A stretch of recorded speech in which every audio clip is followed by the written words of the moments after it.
because we are excited. We are excited as Lions fans. And it's the best start that I've ever really seen. I mean, honestly, without even taking a pot shot at Matt Stafford, this is the best that we've seen. I love the Kool-Aid man has a Lombardi trophy. He does. We're drinking the Kool-Aid, right? We're feeling good. Mike wants us to get going early here. Let me get this countdown in. And even with the countdown, once it gets through, it's still gonna be before 11 o'clock. We're gonna get this thing started early today. Take that, naysayers. It's Thursday. It's Feel Good Thursday.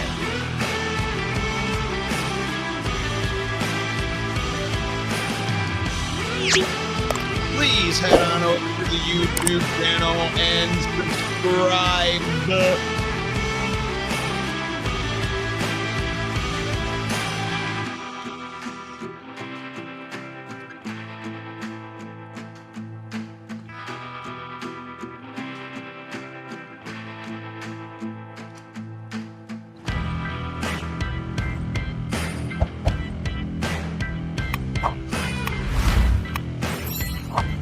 I think we know that now. Who's scared of Jordan Love?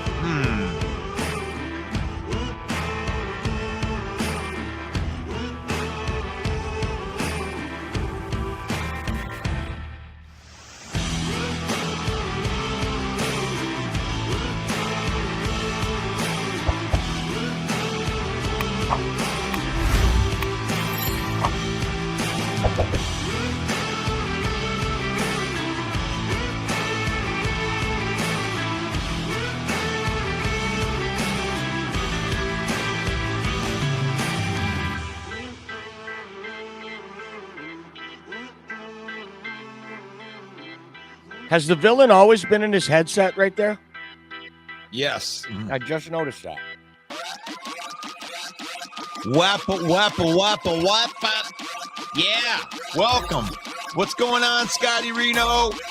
What's going on, Dwayne? Put what team that you represent in the comments.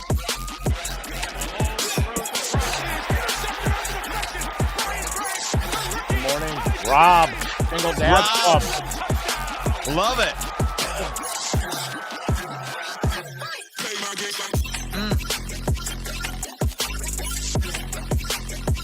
And then, whoop, yep, that's right. Oh, yeah. Welcome one, welcome all. Ladies and gentlemen, it is a Feel Good Thursday right here. Lions Talk. Actually, it's not Lions Talk. It's football talk with a bunch of Lions fans. That's what we're doing. Yeah. Russell Wayne up in the house right here. We are broadcasting live. We are broadcasting live into Detroit Lion News podcast right there. Thank you to Joe Chapp and the boys.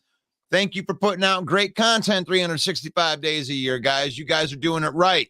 Then the Detroit Lions Villain Squad. We are broadcasting live there with 12,000 villains, approaching 13,000. Help us get over 13,000 villains. Hit that follow button if you're watching us on Facebook. And then Mike the Bear fan. Mike the Bear fan is doing it right if you are into bear down type of stuff. He's doing it right over there with over 10,000 followers right there. And we love talking football every day. What am I saying we for? Oh, my compadre, Main Event Mike. What's up? Good morning, Russ. It's a Feel Good Thursday.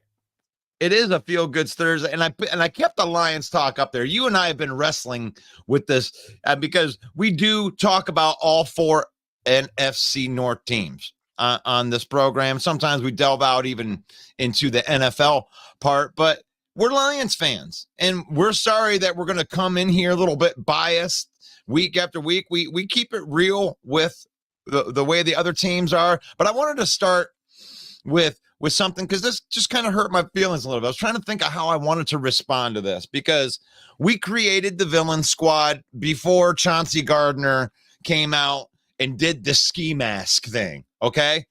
And he has since came back and recanted that he thinks that it's a curse. And bro, I mean, here he is right here. About bringing the ski mask back. Bruh, I ain't even gonna cap that thing. That shit is cursed. And you know, when he brought it out during that first game, and we lost, and he took a lot of flack for it. But I'm gonna say I'm disappointed in this response for this reason right here. That you started something right there, Chauncey Gardner, and your fan base, the Detroit Lions fan base, whether you liked it or not, whether you think it's dumb and you sounded off about it, whether you liked it or not, here's the thing. The Lions only have one loss on the road this year, and these Lions fans have been showing up to all of these away places, taking over these away stadiums wearing what? Blue freaking ski masks. So don't tell me that the shit is cursed, bro. We love you. I want to like you, Chauncey Gardner, but don't tell us that it's cursed when we're 10-4 right now with the best record and the best team that I've ever seen as a Lions fan. And what are they doing? They're showing up at all these road games wearing ski masks. So all you people that aren't spending money going out to the games that want to talk and say, I didn't like it. That was stupid. Oh, I can't believe it. Yeah, see what happened? Yeah, I saw what happened. 10-4. What do you got to say about that, Mike? Well, we know that professional athletes tend to be very superstitious. Not all of them, of course, but a lot of them are very superstitious. Not only did we lose the game, we went to overtime, lost the game. Chauncey Gardner got hurt, missed the next 10 games, 11 games. So I get why. So maybe from his point of view, I get that, but from the fan, but I'm a little butthurt. We're the villain squad, okay? You were all helping us out for a minute, and then all of a sudden you don't like us anymore. That's what I'm thinking. That's the way, because I take things personally, Mike. So it's like I feel like Chauncey took a shot at us, even though he doesn't know us or care about us at all. It has no idea that we even exist. But we've kind of gravitated and we've surrounded ourselves around this villain mantra, and we ain't giving it up. I'm not going to change the name because Chauncey Gardner decided he doesn't want to wear a freaking ski mask anymore. Yeah, we were the villains before the ski mask thing. Thank you. And originally, the whole villain moniker came from an interview with Michael Smith and Brad Holmes before the draft. Yes. And the villains was a moniker that they had around the building for the management staff, right? For the executives were known as the villains. And then the fans ran with it. Then the players ran with it. And now he says that, no, man, that shit's cursed. Well, you know, he can think that. I don't think it slows down. It doesn't change the momentum. It doesn't change anything. And here's the thing is the way that you put it out there, Chauncey, and this is cool because we want to stick with it, but I don't know if you've seen the way that we've kind of taken the villain moniker, but I look at it more like 1920s gangster. When I think villain, I think of the villain that may not do everything according to the law, but he's out there taking care of the community. He's out there, you know, maybe you don't like the way that he's taking care of the community. But Mike, you look like somebody's trying to rob your house. Yeah, I thought somebody was near my truck, but it was just a mailman. We're good. Ah, the mailman. Don't turn into the dog right there. And I don't mean Carl. I don't mean Carl Malone. But I just wanted to touch on that. What do you think about that? I mean, maybe you guys thought the villain thing. I definitely don't want to do it like we're street thugs, like we're running up on you trying to rob you. I look at the villain moniker like we're going to take care of business, and we are the villain to 31 other teams. I don't care what y'all think out there. We're coming through to get this, right? That's how I think of villain. Like, we don't care. Detroit versus everybody. That's a villain mentality right there. Detroit versus everybody. Yeah, we don't care.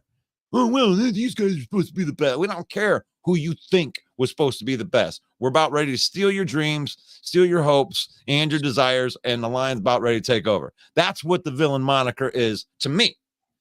What is that to you? Because obviously, if you're on this show, then you're okay with the villains, right? So let's see. I like the masks. Yeah, Rob says that he likes the mask. Oh, yeah, we do have 2 road losses. Yes, we do. Do we? Yes, we have 2 road. Oh, because of them damn Bears. Damn, almost forgot. Bears, I shouldn't forget that. So 2 road losses, but it had nothing to do with Johnson like being the villains or wearing ski masks or anything like that. The Lions the fans have shown up in that. So Rob likes the masks. Don't have a mask yet, though. I don't know. Chauncey says that you shouldn't go out and get one. We have 4 road wins, about to get another one. I like that. It's hard to play well on the road. Good morning to you, Paul. He ain't wrong. Ski mask is cursed. We still can be the villains, though, but leave the masks at home. See, I don't agree with that, Nick. No, you can have that opinion, but you're wrong. I mean, the Lions fans have been showing up at all of these things. They're wearing the masks, and we're 10-4. Whether Chauncey may be cursed on that, he may not want to wear the mask anymore because that, like Mike said, contributed to maybe the injury. You know what I'm saying? Like he went through 10 weeks of rehab. So maybe right after he wore the mask, he got hurt. So maybe to him it's cursed. But to the Lion fan, it isn't cursed. They're showing up in droves. We're 10-4, wearing the masks. Maybe I'm wrong. Maybe I'm just butthurt. Maybe I'm butthurt Russ. I know we had butthurt Bill. Butthurt Bill doesn't want to come on no more because he's a Packer fan and Packers ain't winning. But maybe I'm butthurt Russ because Chauncey doesn't want to wear the mask anymore. I don't know. We'll move on. Let's move on from that. I'm done bitching about that. Whiteout, Mike. Yeah, they're gonna make a whiteout. All of the fans are gonna dress up the same. Are we? They're planning it. Right. Are you scared? Right. Thank you, butthurt Russ. No, I am not scared one bit of the fans wearing white. Is this a real question? Come on. I mean, the division is on the line for the Lions for the first time in 30 years.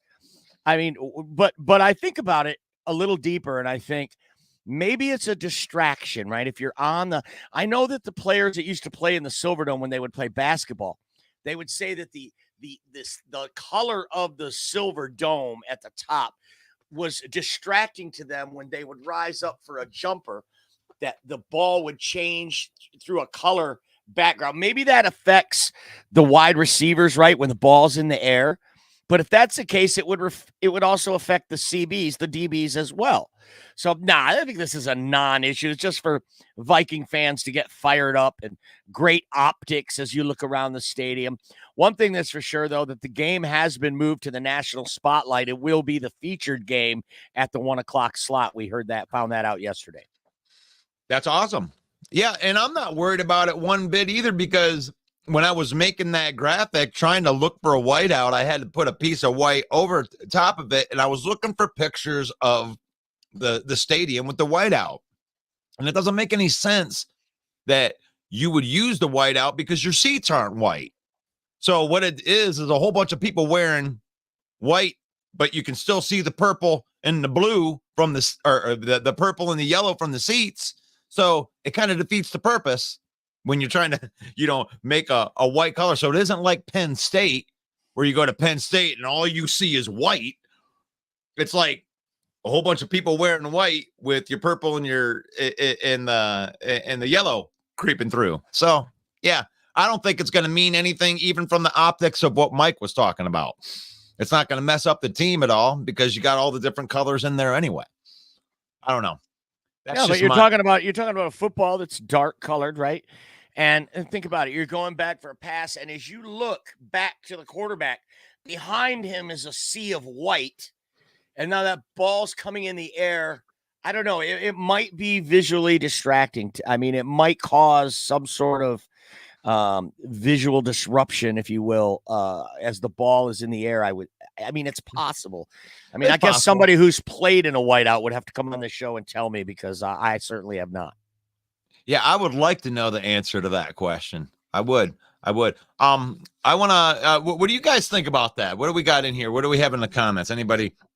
We got a couple predictions in there. I hate it when I'm reading something and then the next comment comes in and it's gone.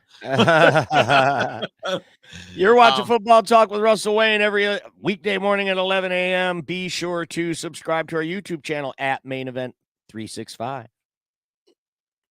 Let's go Saints right there. And I think the Saints are playing the Rams this week, and we're trying to clinch that playoff no matter what. But here's the thing: win the game, guys. I mean, I ain't even worried about what the other teams are doing. The Lions are in complete control of their destiny. They don't even have to worry about if these teams are winning or losing. Just win. We're gonna talk about that Rams Saints game that goes down tonight, and the playoff implications too. That's definitely coming up in this show.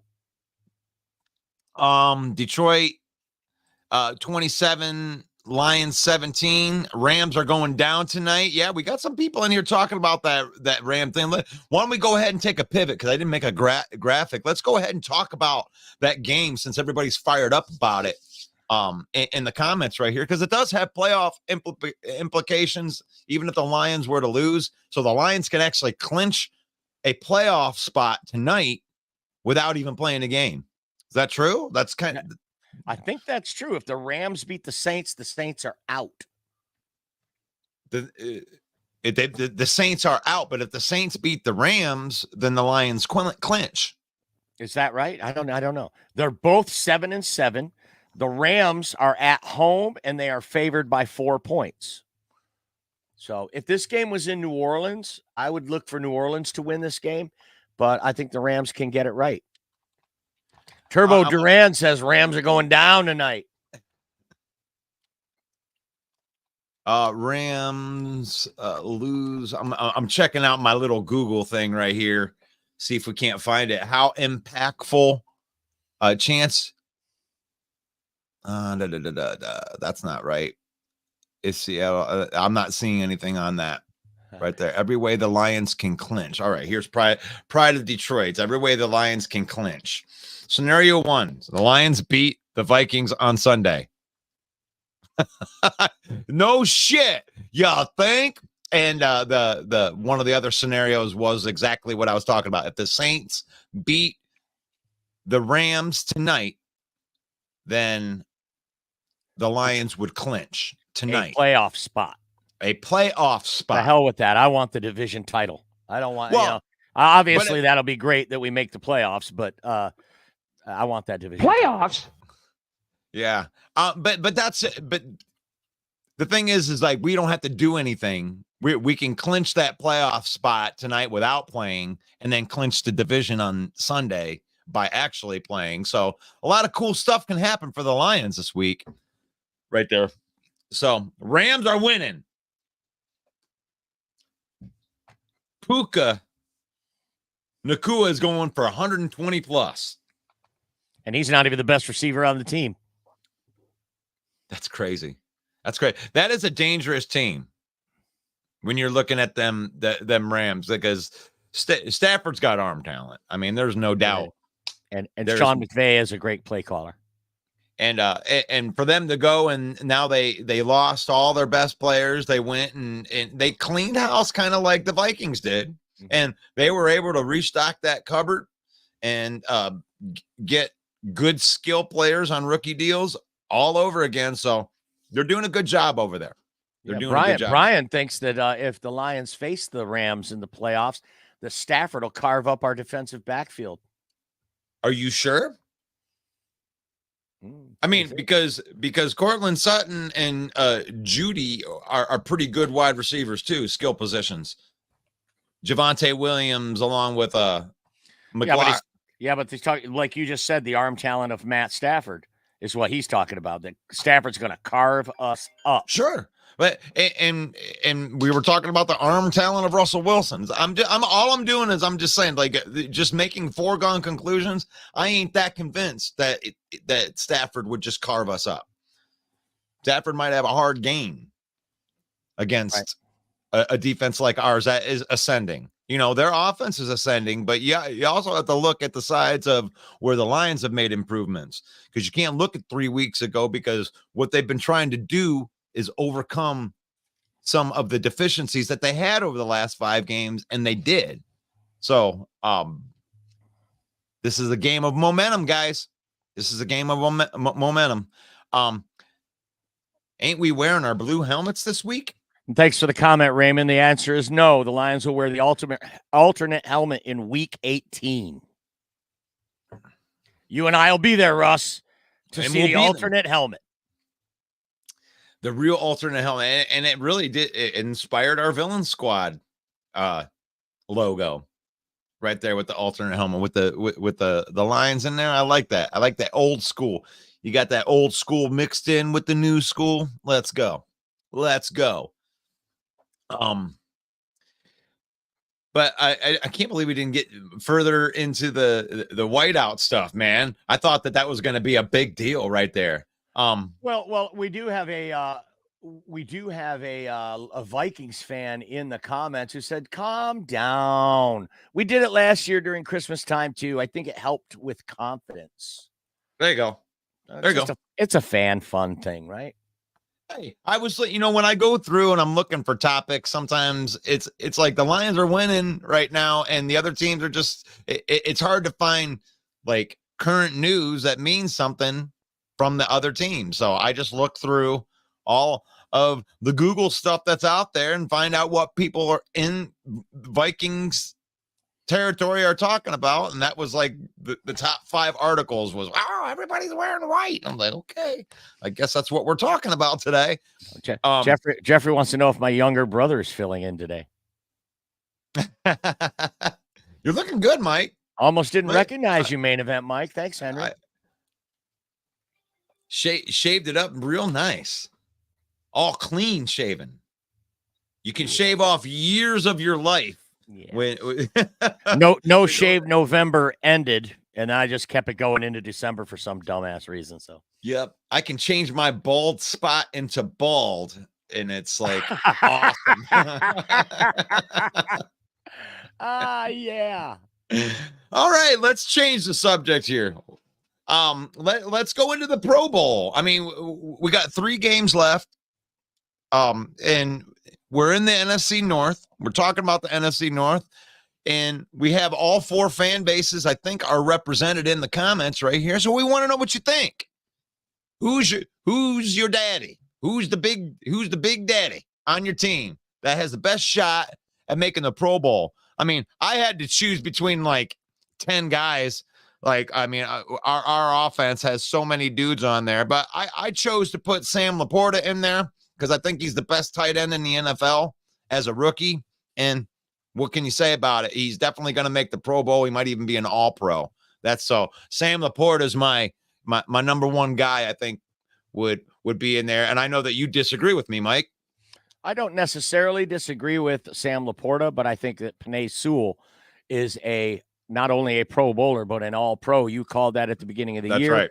And so far, he's the highest rated right tackle. And he's got a big challenge this week from the guy that's on the screen right now, Danielle Hunter, sitting at 15.5 sacks. You got to give Danielle Hunter a Pro Bowl nod. I also like the Tremaine Edmonds up on here for the Bears. He's had an outstanding season. But then you got Rashawn Gary here for the Pack. He's had some real flashes, some great play, but pretty much pedestrian half of the time. So I'm not sure that the Green Bay Packers, that Rashawn Gary would get a Pro Bowl nod this year unless he pulls out some magic in the last 3 weeks. Yeah, I mean, I can agree with you, but I'm trying to think of I mean, if you're a Packer fan, is there a guy that's not named Rashawn Gary that you think would make it into the Pro Bowl from your team? I thought I picked the guy that had the best chance I don't know. I'm not going to give it to Quay Walker. He's had some abysmal games. Jair Alexander ain't been playing. Aaron Jones ain't been playing. Jordan Love ain't been playing good enough. I mean, you're not gonna. I mean, Jordan Love. You're scared of Jordan Love in the future, but he's not going to make the Pro Bowl, is he? I mean, he's not that good, is he, Mike? Would you put Jordan Love into the Pro Bowl? Absolutely not. Absolutely. Absolutely not. There are only so many positions allowed for the Pro Bowl, and Fred brings up a good comment here. Gibbs, no question, he's been great, but the only great running back besides David Montgomery in the North. Yeah, that's in the North. But when you're talking about Pro Bowl, there's going to be 4 running backs from the NFC, right? You know McCaffrey's in there, right? So who's the other 3? Gibbs definitely has a claim, I think, would have on a one shot, of those. would he?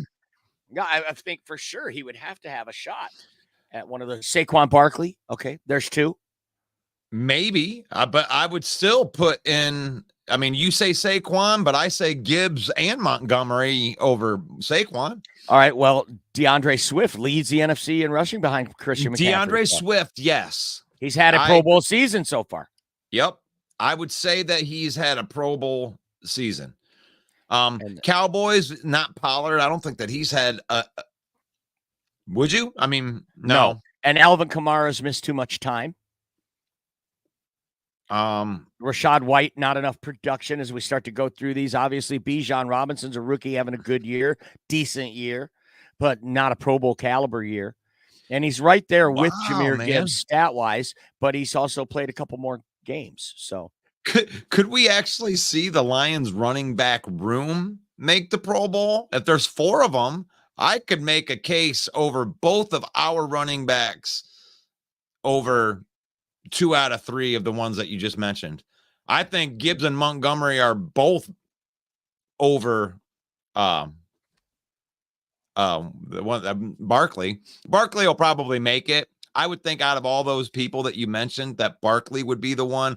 Barkley, McCaffrey, Gibbs or Montgomery, DeAndre Swift, and then DeAndre Swift. That's what I would think. And I love this comment from Single Dads. Sewell, obviously.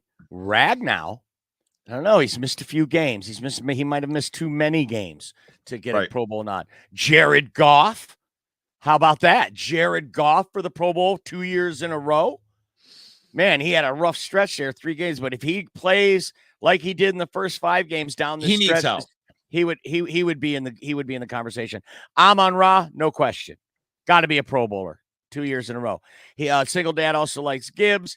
Anzalone, over 100 tackles already this year. I like that. That might be fair. And here's the best part of this comment. Jalen Reeves-Maben as a first-team Pro Bowler on special teams. Got to be. I sure do like that. I love that call. Jalen Reeves-Maben, like that's what you call the blue chipper guy right there. Let's go. Jalen Reeves-Maben. Coming in as a special teamer, making it. Yeah, you can make that's a pretty big list right there, man. Bunch of guys playing really, really good. I mean, can you put Hutch on there? I mean, Hutchinson ain't showing up in the sack totals, but you look at his BFF grades and how he is versus the run, tackle for loss, QB hits, QB hurries. I mean, he's top in the league. You put Hutch in there? Because I know that you got to put Hunter in there. I mean, would you put Hutch in over Gary? I would put I don't know. I don't think that Aiden Hutchinson has had a Pro Bowl season. Rashawn Gary, I think he's borderline. Again, there's only so many positions. By the way, somebody's talking about in the comments about risking injury playing. The Pro Bowl is not the Pro Bowl anymore. It's now called the Pro Bowl Games, where they do all these little goofy stuff. Right? It's not the Pro Bowl anymore, so I'm not worried about that. Yeah, they're not even hitting each other. I mean, this is like, but Amon-Ra, I don't know if you remember that iconic picture last year where he's like flipping upside down, catching the football while landing on a trampoline. That's the type of stuff that's going to be happening. How about this comment from Bear Down Mike?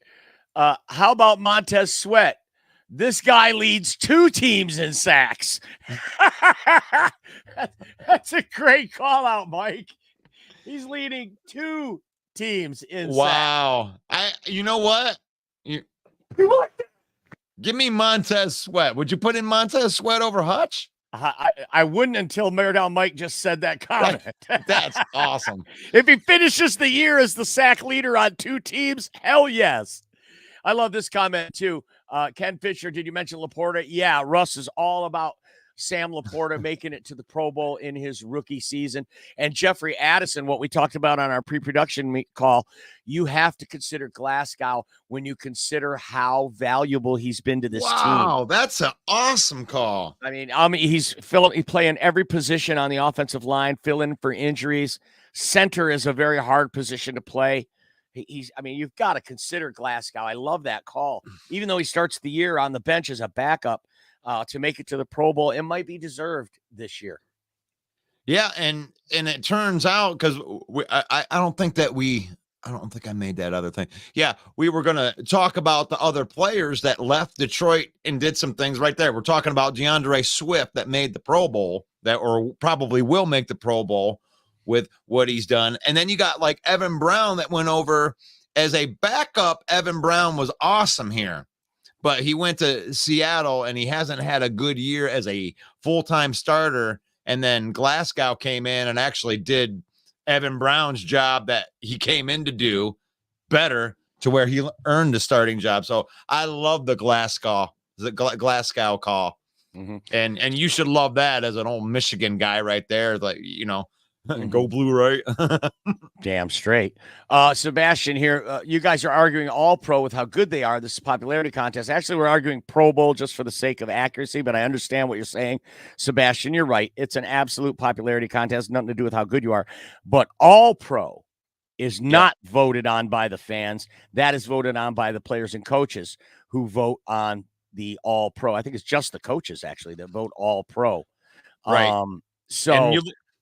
Look at this list right here. These guys right here, the only all-pro possibility on that team to me, I don't know, maybe you could make a case for Hunter. I think you could probably make a case for Hunter as an all-pro, maybe, from the NFC side. I don't know. What do you think about that? 15 and a half sacks right now. So when you're talking all-pro, that's the real deal. You're actually the best at your position. Right. And I think Sam Laporta, especially from the NFC side, definitely has a shot to do that. I think so too.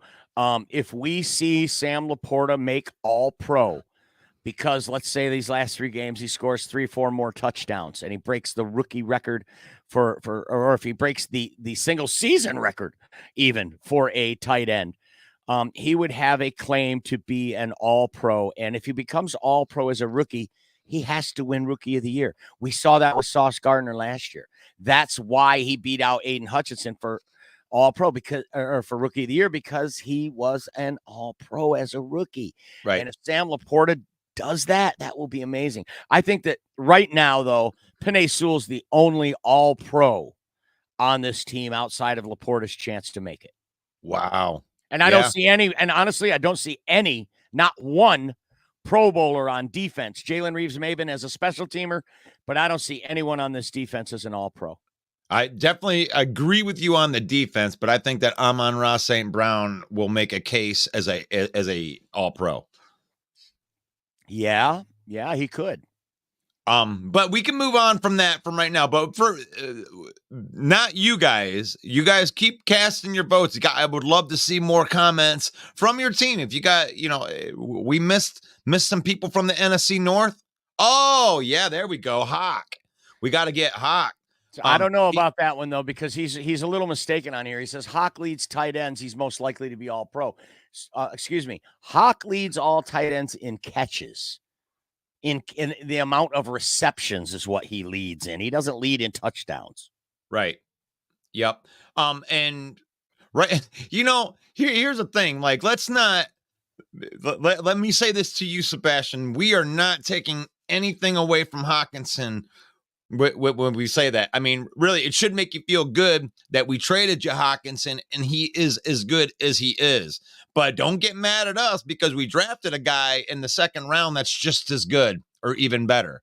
It's okay because you're talking apples and oranges right here, man. Like, oh, well, Hawkinson's an all-pro. Oh, no, Sam Laporta's an all-pro. Okay.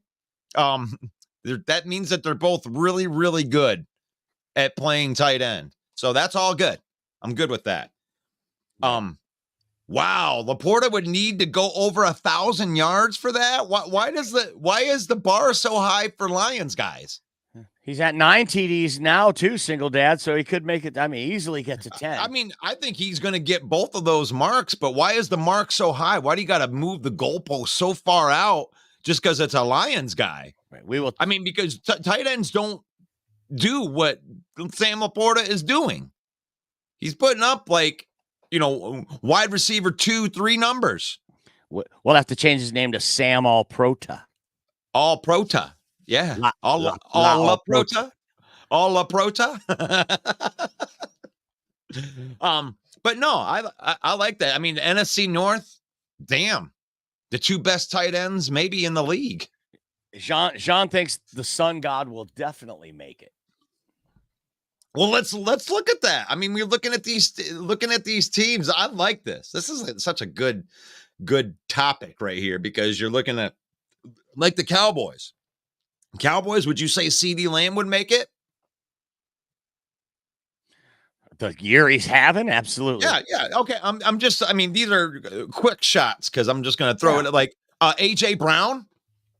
Got to, right? Right. Deebo Samuel. Okay, got to. What about DK Metcalf?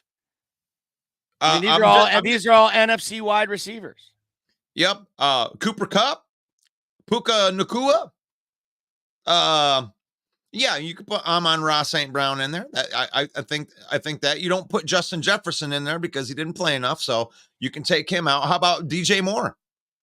Hey, DJ Moore, the year he's having is a Pro Bowl caliber year.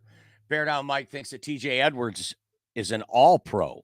He's not even the best linebacker on your own team, Mike. Come on. Yeah, I don't agree with that. I think TJ or it would be Edmonds would be your guy in there, but I don't know. I mean, Edmonds struggled out of the gate, and TJ Edwards has been. I would think that TJ Edwards has kind of been more steady. You know, I mean, when Edmonds is good, he's like outstanding. Like he's changing game type thing, but here's TJ Edwards, straight now, never misses a tackle, just a straight dude. And it's 100 tackles a year, every year. Yeah, you can count on it. So I don't mind that one. That one's good. Aiden Powell says, "What do you guys think about Jack Campbell being in the Pro Bowl?" I don't think yet. No He's way. Not too slow of a start, Aiden. No, and that may just be more of a result of coaching, Aiden. So I'm not trying to.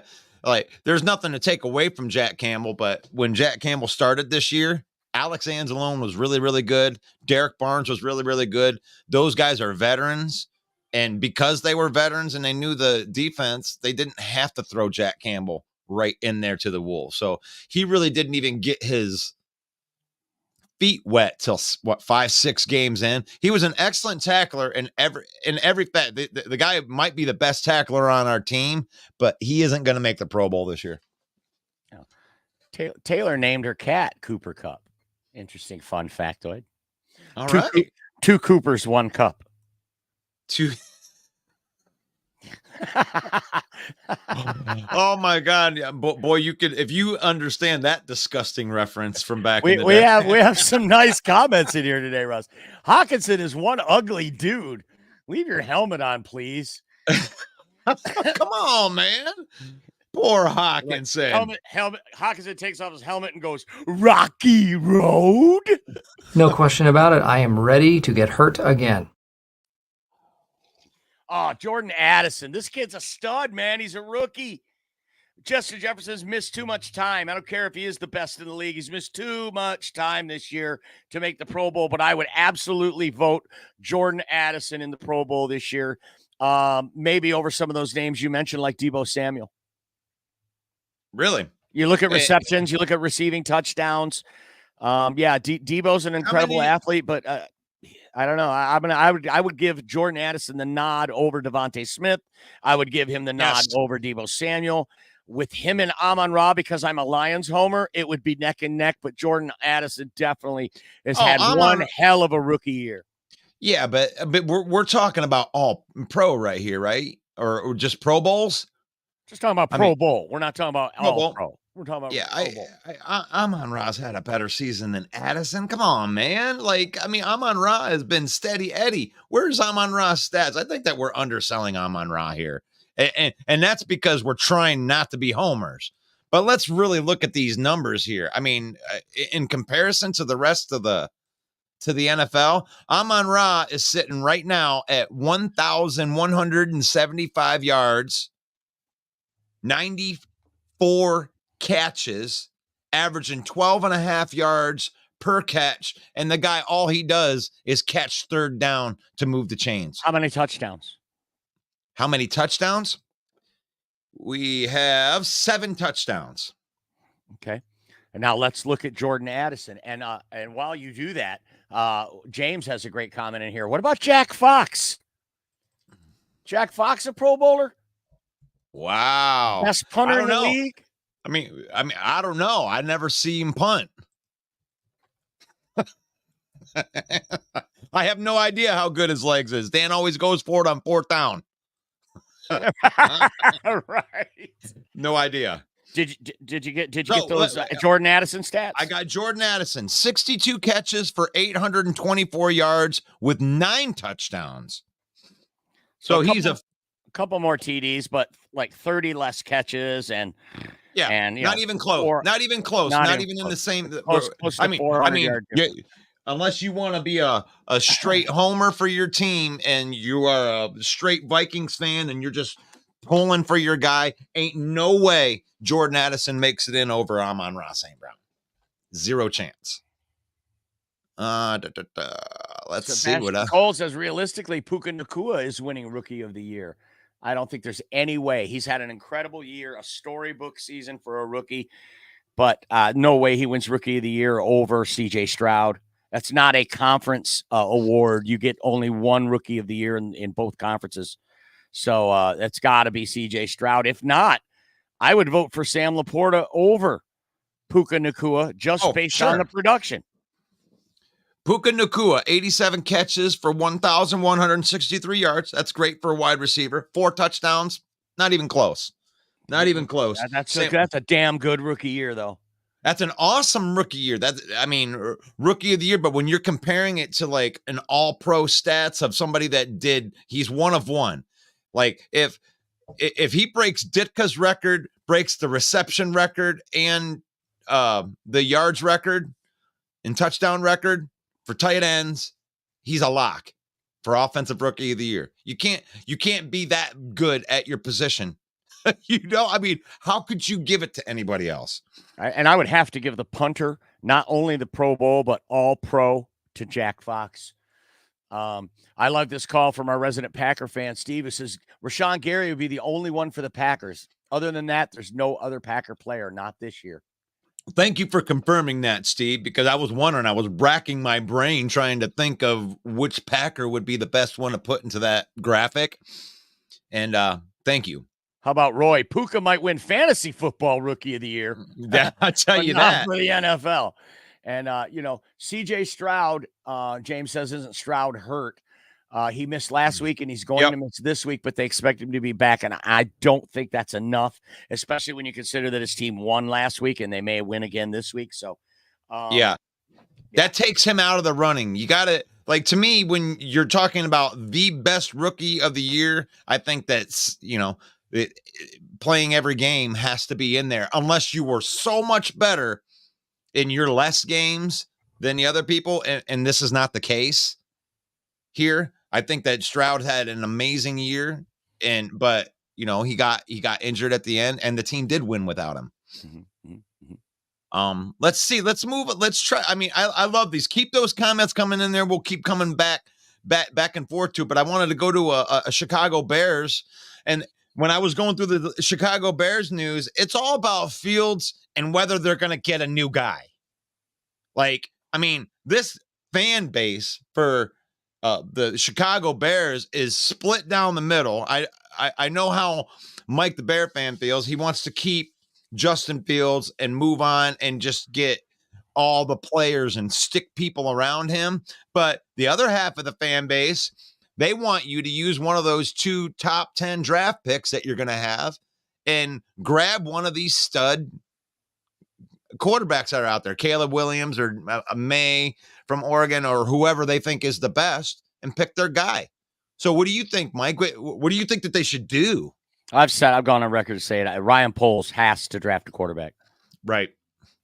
They missed on CJ Stroud. They missed on Mahomes. They got to take a quarterback. Justin Fields is amazing. I would not trade him. I would keep him on the team as long as I can. If that means franchise tags, whatever it takes. Pay him as little as you can and keep him there. He's too good to let get away, but he's just not developed enough throwing the football. It's just not good enough.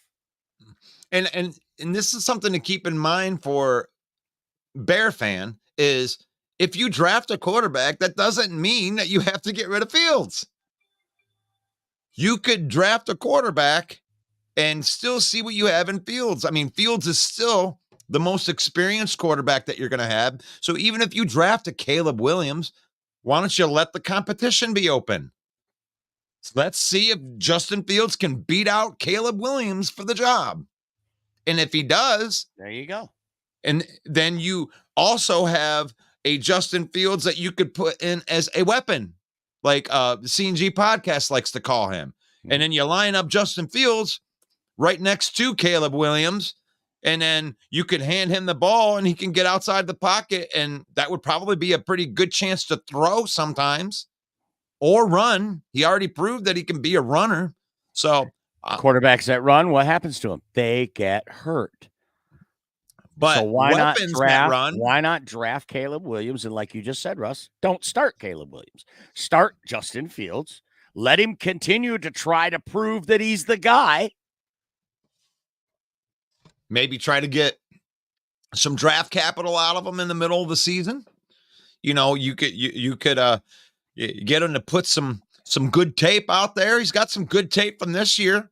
You've seen the flashes of what Justin Fields can do when he can play his run to pass, and he doesn't even have to be a big threat to throw the ball. He just has to be a threat to throw the ball. With his speed and his athleticism, he can be a below average thrower and kill this league. He just needs to be better than below average. Well, Bear Down Mike says if Chicago does draft a QB, it'll be in the later rounds. I think that's a miss, Mike. That's because Mike has had his confidence restored by Justin Fields in the last few games. Because, in the first 5 games, Mike was ready to move on from this guy. But since then, he's made a believer back out of Bear Down Mike. That's interesting. If they draft him in the later rounds, man, the thing is, it isn't about Justin Fields with them drafting a quarterback, Mike, as you were alluding to right there. This is more about the fact that there's been franchise quarterbacks that have came and you've just glossed right over them to draft whoever you think will be that you guys drafted an offensive lineman last year. You traded out of that pick, could have had CJ Stroud.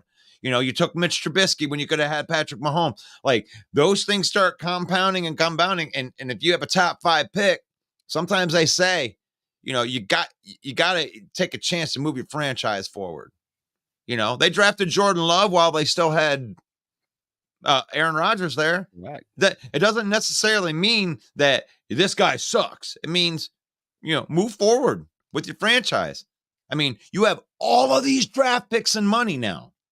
So you don't need to fill these. I mean, you got roster spots filled with rookies and guys that are playing, like Jaquan Brisker. He's still on a rookie deal. Edmonds is signed. TJ Edwards is signed. You got rookie offensive and defensive linemen that are signed. There's only 53 roster spots. Yeah, but we have 17,225,000 draft picks. Who cares? After a while, when you already have talent on your team, you say, F those draft picks. Let's get a guy. Let's overpay for Montez Sweat. And let's sign him to a big deal. Why? Because we can. Because we can. And that's not even a rip that you overpaid for Montez Sweat. You did it because you can. Oh, everybody's going to give a third? Here's a second. Let's get him on a team. Fred's take here. I'm going to tell you, Fred, what you've just put in this take is a lot of Chicago Bear fans feel exactly the same way as this. Keep Fields, trade back for more picks, get great players to put around him and at other needs, give him one more year. Then there's no excuse. He plays good or doesn't and move on. And while I kudos you for that comment, and like I said, you echo a lot of Bear sentiment when you put that out there. However, I need to remind you, that's exactly the same take they had last year. Exactly. Let's move back. Let's draft a right tackle and let's give him one more year. Then there's no excuse. Well, that's where we're at right now. If it wasn't for hauling in DJ Moore, that would have been a terrible draft last year because you missed on the franchise quarterback again. In fact, I saw one graphic where every single year in the last 10 years, the Bears have missed a franchise quarterback. They had a chance to draft and did not. Don't do it again, Chicago. You don't want to do it again. Not with Jordan Love emerging as the real deal. Not with Hendon Hooker waiting in the wings for an already Pro Bowl quarterback in Detroit with Jared Goff. All right, you've got a chance now to get a head start on the Vikings to be competitive in this division. Draft a quarterback. Ryan Poles has to. Eberflus is not his guy. He needs his own. Fields was not his guy. If he gets fired, he'll always wonder, damn it, what if I would have drafted a quarterback? Yeah, I love that call, Mike. And that's just it. But the Lion fan has been in this area before where you're like, I mean, for every year while they had Stafford, it was like, oh, we need to draft a backup. We need to get somebody in there. And then half the other people are like, no, we're fine. And you don't want to keep on going down that road over and over and over again. Like I said, you guys have a lot of good players that are already under contract. What good is trading back and getting even more draft picks, and more draft picks, and more draft picks? They're lottery tickets. And you need them to punch at the same time. And then you have to take your lottery ticket and then and make that guy part of your team for a long time. You're rebuilding with a whole bunch of money and draft picks at the exact same time. Well, Poles has put guys on your team already. You don't need 30 draft picks anymore. I'm sorry. This is when you're building up. We just went through this as Lions fans. Like the Lions, they don't need a bunch of draft picks right now, do they? No. We need a couple of impact players. That's what we're looking for at this point. The core is filled. And Bear fan, you should think that way too. Your core is filled. Is it though? I'm not sure the core is filled for Chicago. I love your point. It's a super awesome point. And when it comes to Detroit, you're absolutely right on that. But I question whether or not Chicago's core has been filled. They still need offensive line help, defensive line help. They don't have any real anchors on that offensive line. Darnell Wright, we don't even know yet if he's that guy. Okay, but let's put this into perspective. We don't know what Darnell Wright is, but you drafted a guy to put there as your future, right? There's one of your offensive line. You bring in Nate Davis on a 3-year deal. That is 2 parts of your offensive line. So, yes, you can use some help on your offensive line. So you're going to be drafting offensive linemen. You could draft a running back, but you already got a tight end. You already got a stud wide receiver. You already have another receiver after that you were developing, and Tyler Scott. You don't know if you want to keep those guys, but on defense, you have a whole bunch of guys. Brisker, you got, your Jalen Johnson that you're probably going to be paying this year. You got Edmonds, you got TJ Edwards, you got defensive linemen across the board. So those spots aren't going to need to be replaced like last year where you're like, oh yeah, I need all these draft picks, right? You have a whole team to fill. You don't have a whole team to fill anymore. You're not as far along as the Lions are with the depth and stuff, but you do have enough pieces to where, I mean, trading back and just keep getting these young guys. Sure. I mean, do it again, please. Miss on another franchise quarterback because you believe in Fields. That's what I say. Go ahead and do that. Steve says, okay, what quarterback would you take for the Bears if you were the GM? I don't know yet, Steve, because we haven't done our draft analysis because unlike your team, we are in a playoff race to win the division. So we are preoccupied right now. Russ and I have not shifted our focus to the combine and the draft, which we will be doing, folks, the day after the Super Bowl. Russ and I will be shifting gears.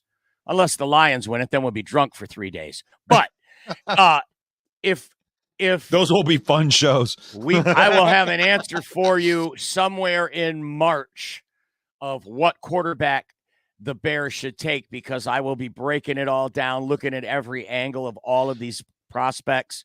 And I just think Poles has to take one. Now, if you look in there and you don't see a franchise quarterback, like when Kenny Pickett was drafted, right? That's the worst quarterback draft ever. There was no guy that you could evaluate and say he's the guy. But by all accounts, I hear there's 3 or 4 guys in this draft that are worthy of that. But we will find out, like I said, around March. Oh, my gosh. This is great comments in here. Good job in the comments today. I want to put a shout out to our YouTube stream right now. Let's see where we're at. Let me get a refresh on here. We're going to see where we're at with YouTube and the like button right here. And I might have to do my Macho Man here.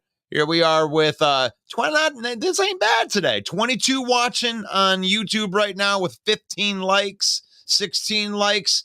So what I need you to do right now, if you're watching on YouTube, hit the like button, hit the subscribe button. That would be awesome because it's free. For one, it doesn't cost you anything. And if you're listening to me, then that helps. And we appreciate it. So what do? I agree with you on the Justin Fields thing right here. We don't know what quarterback you would take, but the idea is Justin Fields has got 1 more year, and then you're going to have to make a decision whether you want to pay him $50 million. Okay? Now, do you want to, are you a believer in Justin Fields on the $50 million? So here you go. Do you draft a new quarterback and reset that clock? Let's put it that way. Or do you extend Justin Fields for, let's just say you could get it done for 2 years and $50 million a year. That's too much, Russ. Look at, let's assume he gets what Jordan Love got. A split contract, 2-year with 22 the first year and 30 the next year, laden with incentives. Okay, and that's more realistic for Justin Fields, I think. Yeah, but he would also have to agree with that. Jordan Love had nothing to show. He had no leverage. Justin Fields has a 1,000-yard season as a running quarterback. And whether you want to make fun of that or not, the kid is electrifying. The proof is out there that he can be electrifying, and he ain't going to take no 5th-year half contract option. And then he'll sit out because the team controls the rookie contract. And then can also franchise tag him after that so he can kick rocks because they don't have to pay him. And how much would that franchise tag? No way would you pay Justin Fields How much would that franchise tag be? Is the franchise tag is $38 million, I believe, for quarterbacks? They gave Daniel Jones 41. I think it's around 38 million. I could be wrong there. Somebody else correct me if you know. Okay, so let's go there. Are you going to extend Justin Fields at the clip, let's say $38 million? We'll put the number at $38 million. Would you extend Justin Fields, or were you going to draft a quarterback? Because that's the real question, isn't it, Mike? It isn't whether Justin Fields is talented or not. It's that you took 4 years and you haven't found out whether he's talented or not, or that he can run your franchise. So now you're in this trick box where you're trying to decide how to move forward with your franchise, but you can't do that by paying a guy that isn't going to be part of your future's 30 some odd $1 million a year. So you have to make a decision whether to move forward or to move, I guess, parallel and draft and keep putting people around Justin. And I think that you're right, Mike. I agree with you on this sentiment that they need to draft a quarterback, whether they keep Justin or not. In the first round. In the first round, yes, you need to hit one of those quarterbacks. You need to hit one of the top 5. You gotta play the lottery to win the lottery, guys. You gotta play it to win it. But let's move on from that. I'm done talking about the Bears. I show 20 likes. Be sure to like that button. Yeah, Macho Man says smash that like button. And then, ooh, yeah, the Macho Man, Randy Savage, goes up to the top rope. He sees his down opponent, the subscribe button down there. And he goes, ooh, yeah, I'm going to come down with the elbow down onto the subscribe button. Yeah, that's what the Macho Man does right there. Dig it. Don't forget the Slim Jim. Ooh, now snap into a Slim Jim right there, brother. That's the way we do it. Yeah. Oh my gosh. Okay, let's get into this right here. We weren't scared of the whiteout, but on a scale of 1 to 10, see that nice picture of Nick Mullins right there? As a Lions fan, or even as how scared should the Lions be if you're not a Lions fan, or how scared are you as a Lions fan of the Lions losing out? Like some of the narrative is out there. There's more narrative of us losing out and the Vikings catching us than the Lions thinking that they could win out and capture that 1 or 2 seed. So how scared are you on a scale of 1 to 10 of the Lions losing out? And that would be 2 games to 1 Nick Mullins. You don't want to know my answer, bro. You don't. I have because I suffer from PTSOL so badly. I mean, show me on the doll where the Detroit Lions have hurt you, because I have been molested by this team. Okay. I look at you got to put that up too, don't you? I do. Yeah. Every one of those right there have scarred me. Okay. I'm going to say on a scale from 1 to 10, I'm worried about the Lions losing out. I'm going to go with a 4, which is a lot. That's a lot, isn't it? I mean, the way this team's been playing, they're coming off their best game. We're looking good on the injury front, but I'm just too scarred from the past to be all in with too much confidence. I mean, I on a scale of 1 to 10, I am a 4 of losing out. All right, guys. I want to help you guys out it's here. Such a Lions thing to happen. That's why.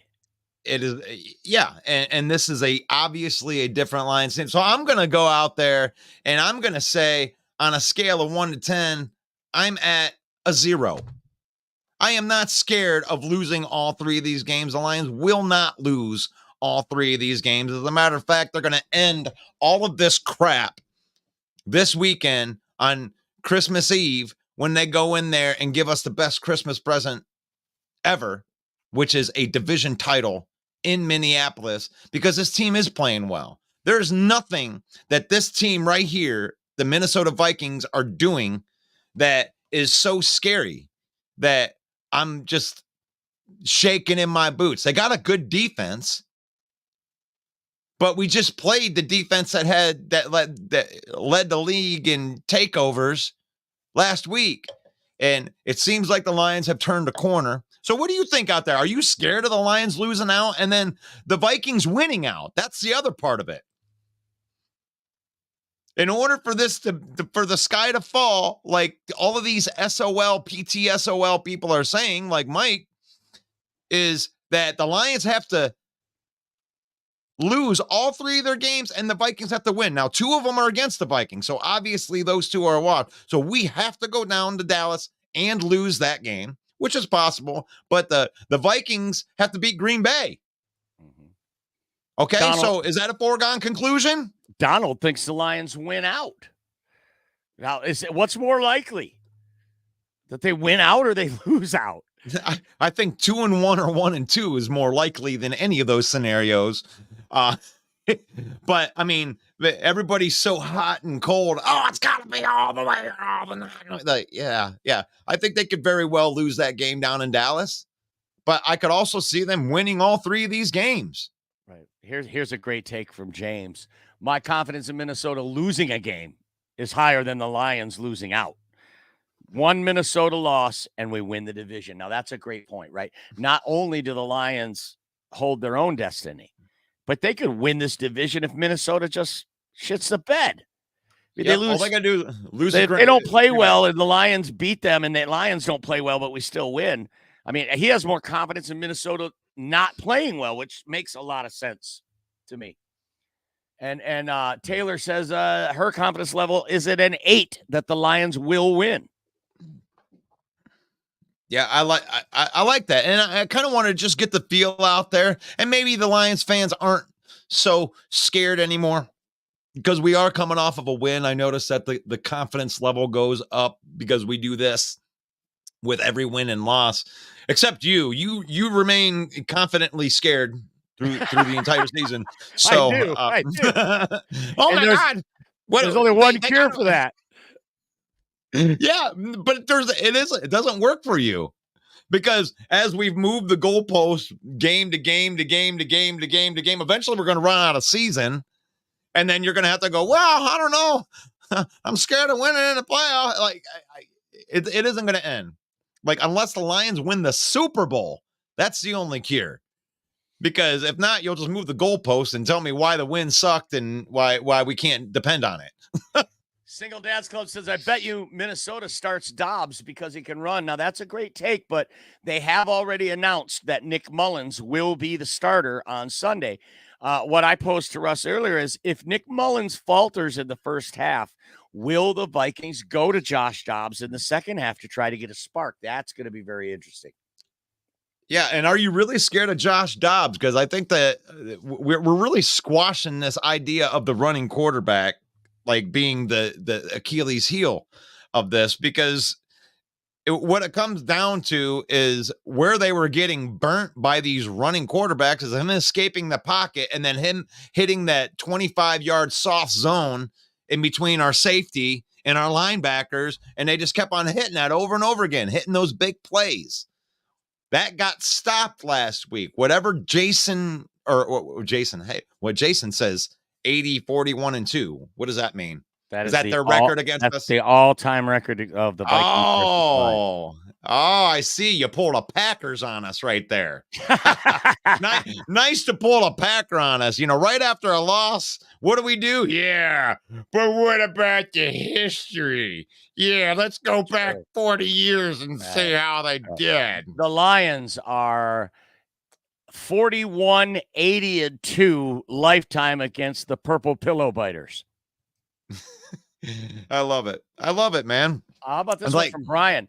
Hooker plays in the last game would be great because we have the division wrapped up. But you and I, Russ, we talked. No, that's not what would be the sweetest. No. What would be the sweetest is Teddy Bridgewater.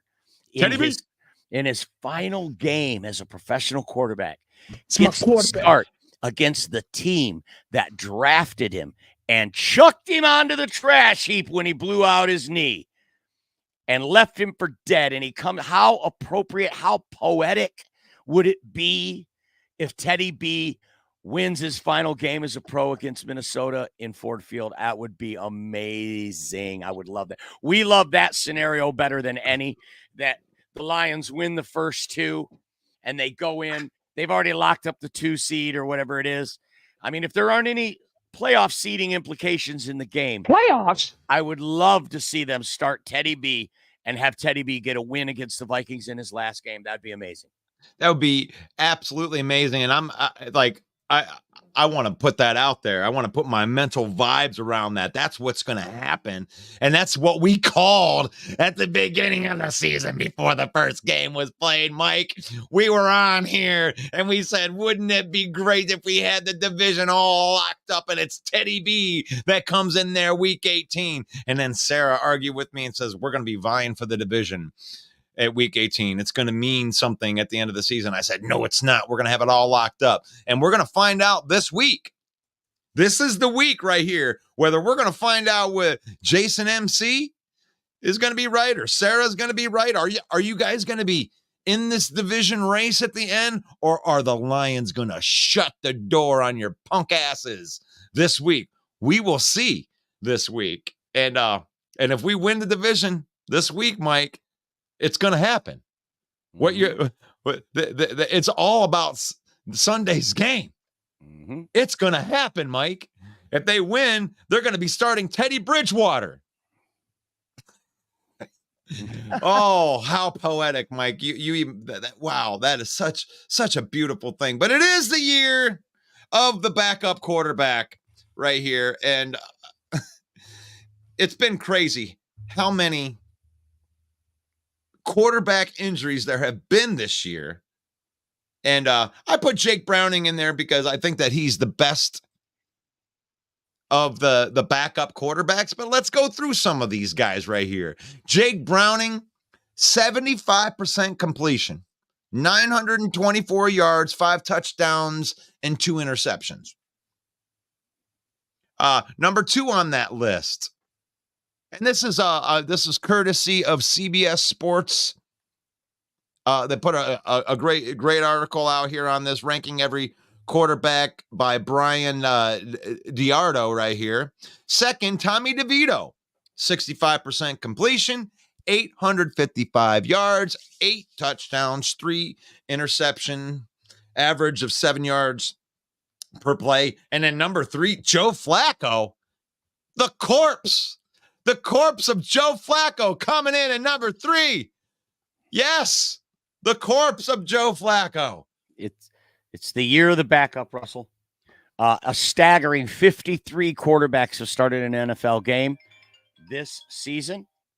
12 backup quarterbacks played last week. Okay? That's staggering. That's more than a third of the league had a backup quarterback playing last week. It shows you it heightens. I mean, we saw last year in the playoffs with what happened to Brock Purdy, how important a good backup quarterback is to have on your team.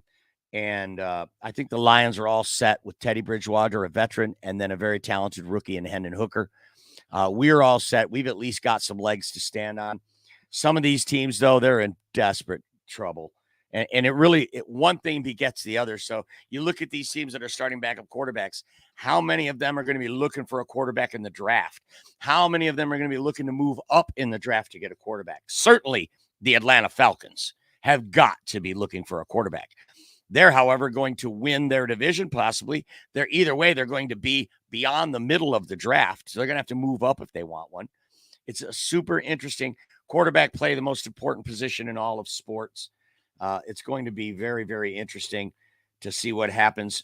By the way, my favorite backup quarterback story is, without a doubt, Tommy DeVito, Tommy Cutlets, right?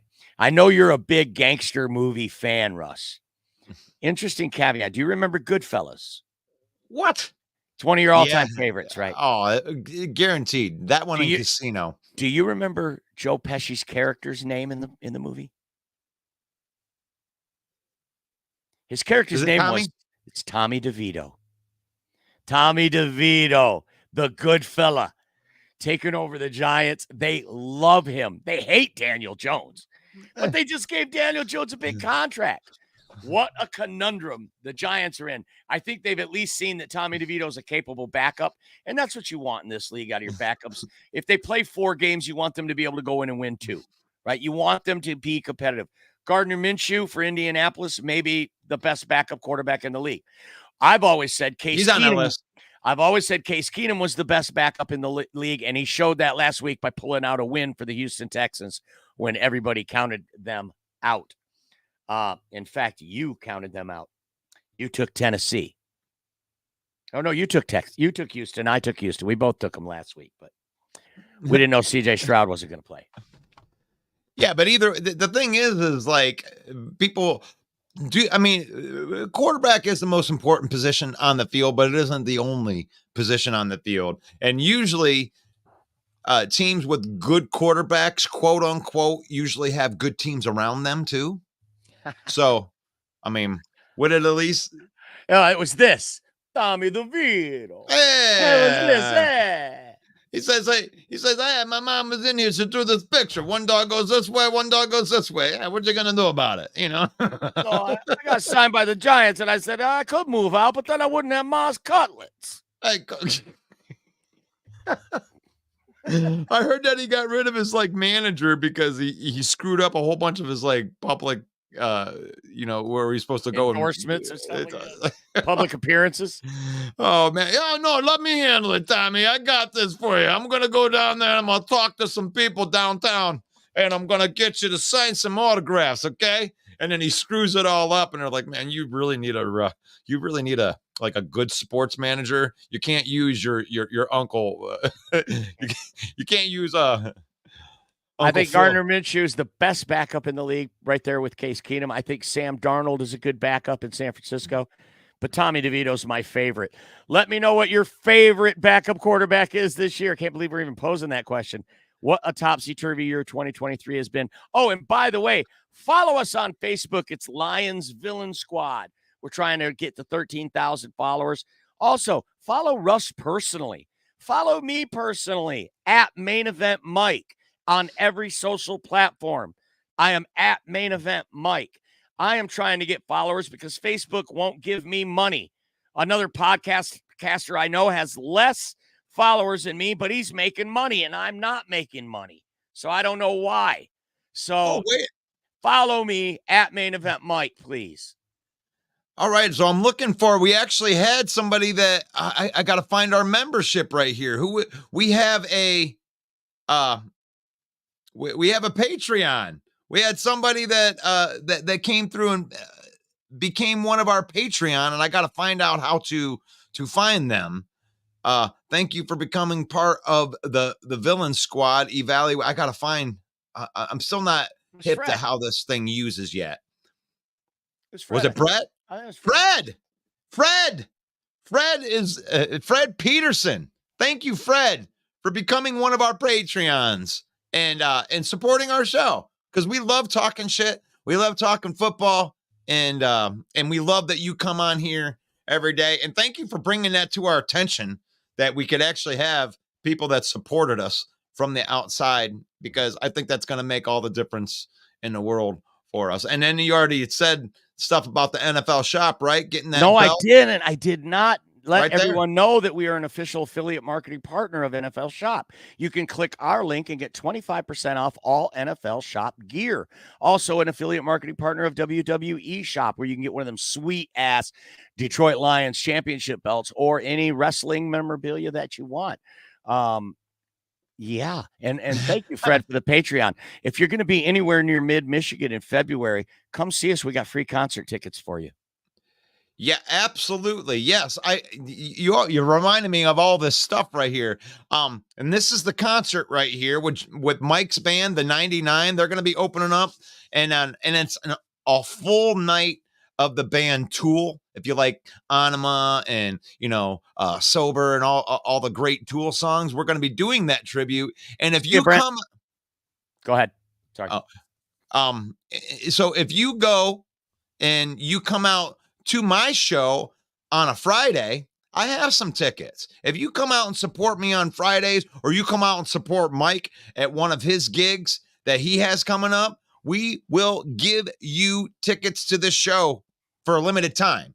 Like, obviously I can't give out all the tickets, but come out to the show and you can ask me for a ticket, and I will let you have a ticket for coming out and supporting us. What do you think about that, Mike? Would you do that? I would do that. I'm coming Friday. Can I pick up the band tickets when I get there? You can pick up the band tickets. Okay. That'll be tomorrow night. That's tomorrow night at Jester's in Flint. Tomorrow night. And just so you know, Mike, I know that you make money off of your tickets that you sell. If you give away a ticket, I'll make sure that the manager compensates you for that ticket that you gave away to somebody that was supporting your show, because we're going to follow that all the way through. Okay. So, Detroit Lions news. Thank you for letting us broadcast into your spot. Detroit Lions Villain Squad. Please give us a follow. You're watching a broadcast right now that's coming from a page. Follow whatever page that is, whether it's Mike the Bear Fan, whether it's Detroit Lions Villain Squad, or whether it's Detroit Lions News, or the YouTube channel. That's the way you can love on us without becoming one of our Patreons, even though we like that better. We like money, but Are you sticking around, Russ, or are you jumping off too? Because I got to go. All right. We'll go ahead and plug that one more time, and then I'll plug the Monday night show. It's the NFC North open mic every Monday night at 7 p.m. Eastern. And I really we talk a little smack. It's not a safe space like it is here. So I did notice that Pull Peters was in the comments saying some very just terrible things. So Pull, I definitely invite you to come out on Monday night, 7 p.m. Eastern time. It's the NFC North open mic. God bless you all. Yeah. That's main event Mike, right? This was Feel Good Monday. Feel Good Thursday. And if you are in the comment right there, I mean, Bull Peters would never come out and try to like talk to main event Mike like that, because he doesn't have the courage to do that, because keyboard tough guys that just like put like all this negative stuff in the comments. I mean, come on, dude. Really? You're going to just insult people? That's fine. That's fine. You want to insult them personally? That's fine. That just means that your football team is trash, because you don't have any good things to say about that. But let's say some good things, because this is faith, family, and football. And faith comes first. Faith comes first. And living by faith is when things are going good, that we become kind to other people. Like our church giving away 400 turkeys for Thanksgiving. And right now we are doing an angel tree where we are buying gifts for needy kids. And there's a link in the description if you want to help us with that.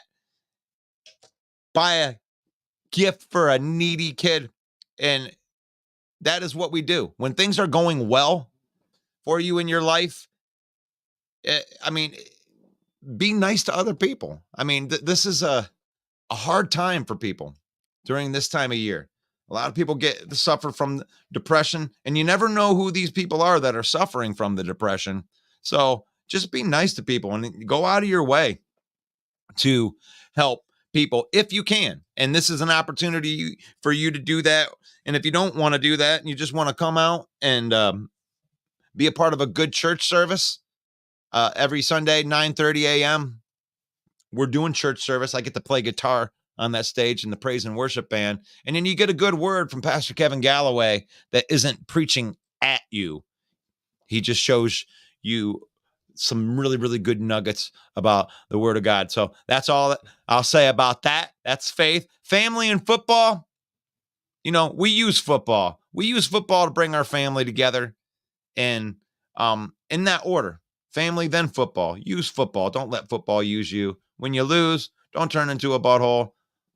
Just let it, roll off your shoulder, and better luck next week. But right there, faith, family, football. This is Football Talk with Russell Wayne. Each and every morning at 11 a.m. May the Lord bless you. I'm going to leave you with the blessing. May the Lord keep you, and may the Lord shine his face upon you until we meet again. And that'll be tomorrow morning, Football Talk with Russell Wayne. We're going to be doing our lock picks. Peace out. It reminds me of a football show, Football Talk with Russell Wayne, 11 a.m. in the mornings. You should watch it, because it could be good for you. It could be good for you. It could be good for your life. What's up, y'all? This is Ifeatu Melifonwu, safety for the Detroit Lions. And I just want to take some time out to give a big shout out to Russell Wayne and Main Event Mike from the Detroit Lions Villain Squad. It's a fan page and a podcast. And I just want to say I appreciate the support of me and my team. And I encourage everyone to go check out their podcast and check out their fan page. Go Lions.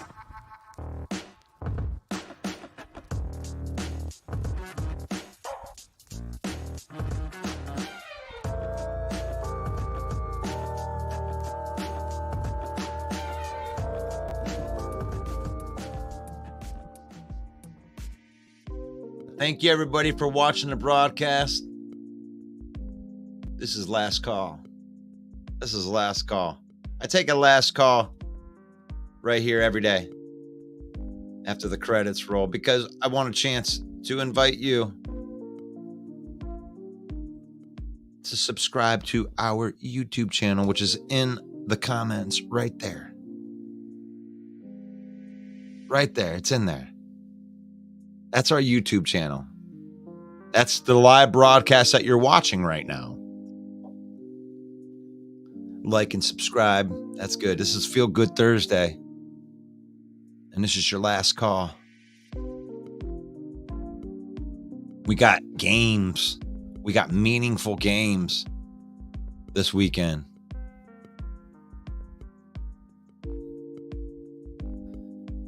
A little review of the things that we talked about today, because I want to make sure that you guys get a chance to comment. We started out with Chauncey Gardner-Johnson saying, Brian ain't even going to cap. I think that shit is cursed. And that hurt my feelings, Chauncey. That hurt my feelings. I mean, I don't mind not wearing a ski mask. Let's not do the villain. I don't like the villain, sneaking up from behind somebody and robbing them type of villain. I like the kind of villain that takes care of business. You see this nicely dressed lion over there on the left-hand side, right here, the lion stalk. You see those nicely dressed lions? They're like gangster lions, like Tommy DeVito, right? These are the new lions. The new lions, they're taking care of business like they did in the 1950s. We're going to send a couple guys. We're going to send a couple guys over there to Minneapolis. Do a few things. You know what I'm saying? This was a resilient team right here. They bounced back after the Bears lost. The Lions haven't lost 2 consecutive games all year long because the team is resilient. It's a good team. I mean, there's been a lot of the narrative of the same old Lions and stuff. This is not the same old Lions. You're going to have to deal with these guys for a while. They're not all of a sudden going to start sucking. This is just the beginning. This is just the beginning. And how far can they go? Who knows? Who knows? So we're in the review here. The Minnesota Vikings are playing in the whiteout. And it's for the division. It's going to be the main game. The main game on Sunday. The 1:00 game for all the marbles. Are you scared? Are you scared that they're going to lose out? The Lions can destroy a lot of narratives this Sunday. They can destroy a lot of narratives. The narrative being that they can't win the division. They don't win big games. They're never going to do anything. And that PTSOL will creep in. How scared are you of the Lions of losing out? On a scale of 1 to 10. How scared are you that they would lose out?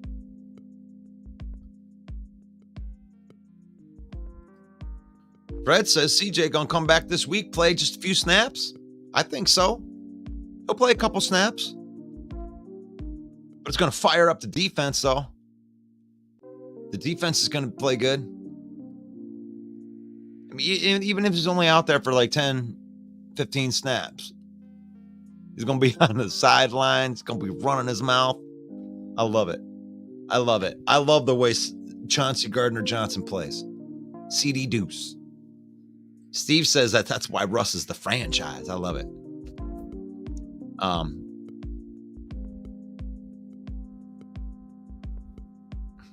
I appreciate this comment too, Taylor.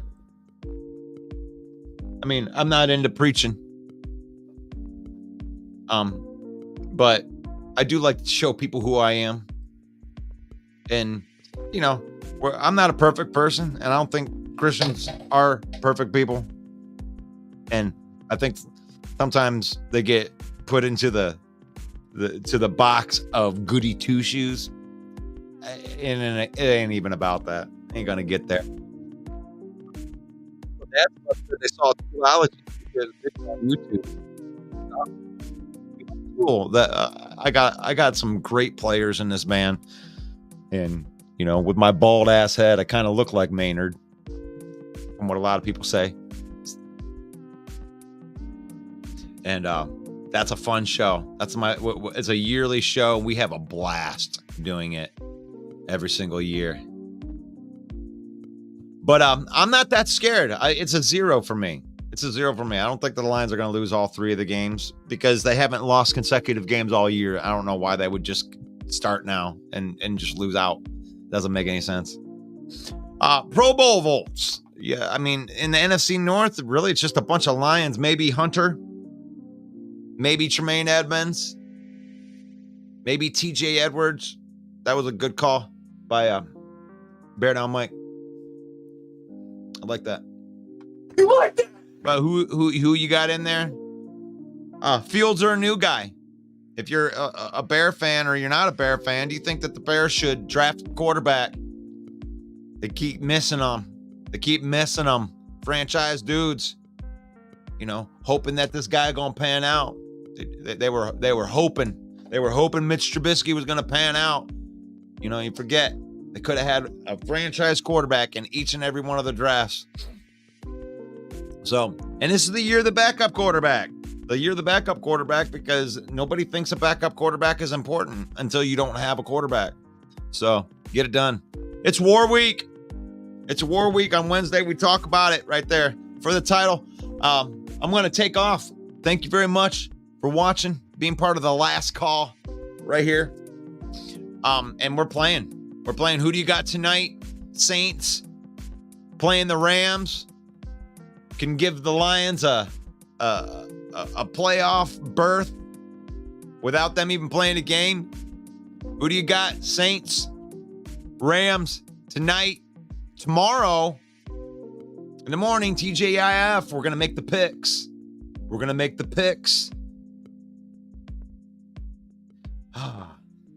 Let's get back into that. You ever meet somebody and they're so boring you feel like they poisoned you? Like, only when you commentate, Collinsworth. I hate him as a commentator.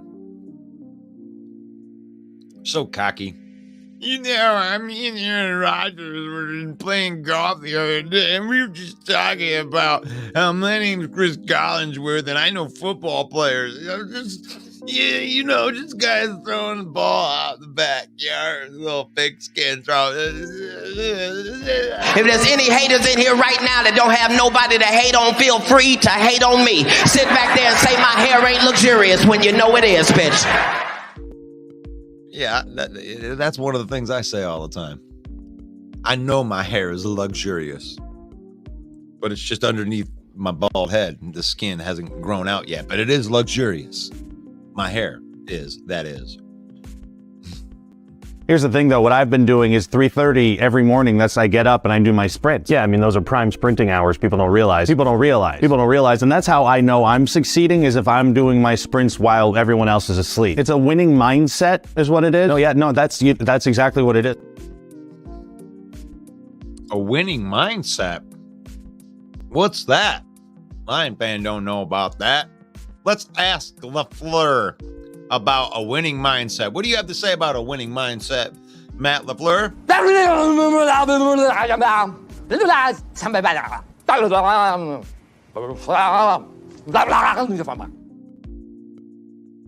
Oh. I totally get it. Buddy. Yep. Colin's worthless. I love it, Fred. Colin's worthless is in the house. I can't stand Colin's worthless. Oh, come on. Life's not that complicated, is it? Life is not that complicated. You get up, you go to work, you eat 3 meals, you take 1 good shit, and you go back to bed. What's the fucking mystery? Sorry for the F-bombs. Have to beep those out. Hey, Goff. Hey, Jared Goff. What do you think your chances are this weekend, clinching that division?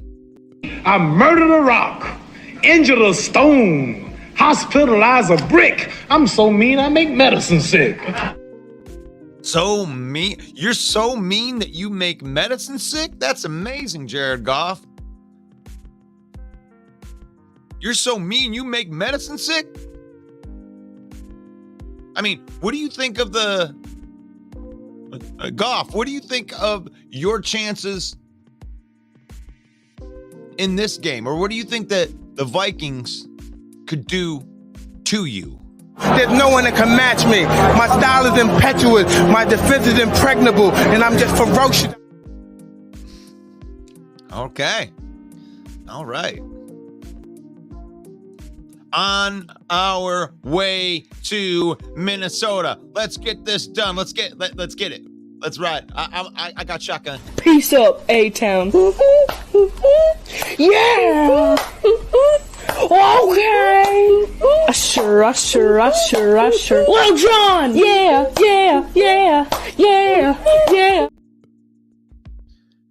All right, for the title.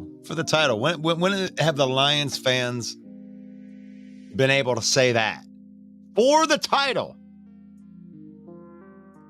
They can take it. They can take the division. I don't want to win the division. I want to take it. And we get to go to the team that won the division last year and take it from them one way or another. Hail to the king, baby. Detroit Lions coming in like a choo-choo train. Let's see if they can finish the deal. We know that the Packer fans are in witness protection, and that's the way I'm going to end it. Because I got to go back to the well. I had to wait a couple weeks because they just kicked our ass on our own home court, but we did kick their ass in their own home court. But nothing ends the day better than some Green Bay tears, and we'll leave you with that. And I'll see you guys tomorrow, man. Peace out.